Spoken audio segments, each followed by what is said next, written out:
the fundamental assumptions of Western civilization are valid. How about that? You know, it's not... You think it's an accident? Oh, here's how you find out, okay? Which countries do people want to move away from? Hey, not ours. Which countries do people want to move to? Ours. Guess what? They work better. And it's not because we went around the world stealing everything we could get our hands on. It's because we got certain fundamental assumptions right. Thank God for that. After thousands and thousands of years of trying. And because of that, we've managed to establish a set of civilizations that are shining lights in the world. You know, now, you can be pretty damn filthy and still be a shining light in this world, right? Because if you look around the world at the state of governance in most places, it's like the most pathological, corrupt, and vicious thugs rule. And to stand out as an illuminated light against that background isn't so difficult. But nonetheless, you know, we're as good as it's got.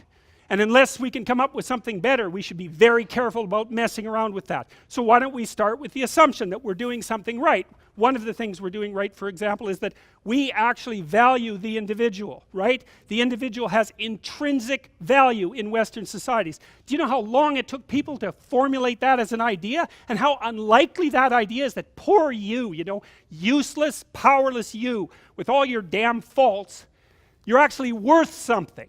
You're worth something to the point that the law has to respect you.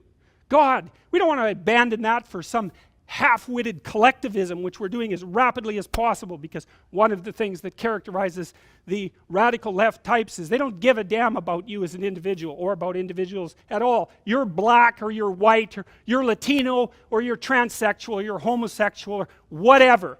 You're a group. You're a member of a group, and the only thing that matters is the group. Well, I can tell you, if the only thing that matters is the group, you bloody well don't matter very much.